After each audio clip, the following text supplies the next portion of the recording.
خوشخبری دینا، بشارت کا جو معنی ہے وہ تفسیر خازن میں فرمایا کسی کو ایسی خوشکن خبر دینا جس سے وہ کھل اٹھے اور اس کے چہرے کی جلد پر خوشی نمایاں ہو جائے، کیونکہ انسان جب کسی بات سے خوش ہوتا ہے تو خوشی اس کے چہرے کی جلد پر ظاہر ہو جاتی ہے۔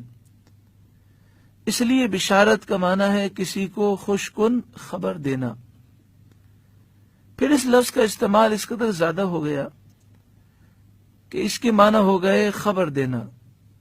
یہ خیر اور شر دونوں کے لیے استعمال ہونے لگا۔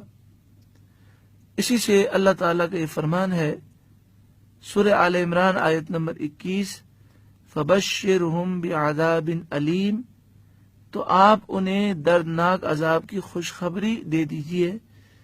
تو یہاں مراد ہے خبر دے دیجئے۔ لیکن بہرحال یہ لفظ خوشی اور خیر ہی کے معنی میں زیادہ استعمال ہوتا ہے۔ اس آیت کریمہ کا پچھلی آیت سے تعلق مفسرین نے یہ بیان کیا کہ پیچھے کافروں کی مذمت کی گئی اور فرمایا گیا کہ جہنم کافروں کے لیے تیار کی گئی ہے، تو اب نیک لوگوں کا ذکر ہے، کیونکہ اللہ کی کتاب قرآن مجید فرقان حمید میں جہاں کفار اور ان کی اعمال اور عذاب کا ذکر ہوتا ہے، وہاں مومنین اور ان کے اعمال کا بھی ذکر ہوتا ہے اور جنت کی بشارت کا بھی ذکر ہوتا ہے، تاکہ لوگوں پر یہ ظاہر ہو کہ اگر اچھے اعمال کیے تو جنتیں ہیں اور برے اعمال کیے تو پھر جہنم ہے۔ جنات یہ جنتن کی جمع ہے۔ تفسیر خازن میں ہے کہ جنت سے مراد وہ باغ ہوتا ہے جس میں پھلدار درخت ہوں۔ جنت کا اصلی معنی ہے ڈھانپنا اور چھپانا، کیونکہ جنت بھی چھپی ہوئی ہے اور درختوں اور پتوں سے ڈھانپی ہوئی ہے، اس لیے جنت کو جنت کہتے ہیں۔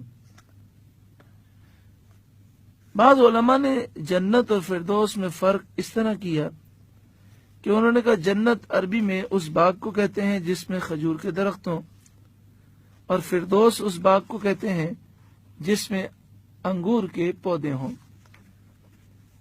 اس آیت کریمہ میں فرمایا گیا تجری من تحتها الانہار، جن کے نیچے نہریں رواں دواں ہیں، تو اس سے مراد یہ ہے کہ ان باغات کے درختوں اور محلات کے نیچے نہریں بہتی ہیں۔ نہر بہنے سے مراد یہ ہے کہ ان نہروں میں پانی بہتا ہے، کیونکہ خود نہر نہیں بہتی۔ بعض علماء نے اس کا یہ معنی بیان کیا کہ جنت میں اہل جنت کے حکم کے مطابق نہریں بہہ رہی ہیں، وہ جہاں نہر کو لے جانا چاہیں گے وہاں نہر ان کے ساتھ ساتھ جائے گی۔ کلما رزقوا منها من ثمرۃ رزقا قالوا هذا الذي رزقنا من قبل، جب کبھی اہل جنت کو کوئی پھل کھانے کے لیے دیا جائے گا تو وہ کہیں گے یہ تو وہی ہے جو ہمیں اس سے پہلے دنیا میں دیا گیا۔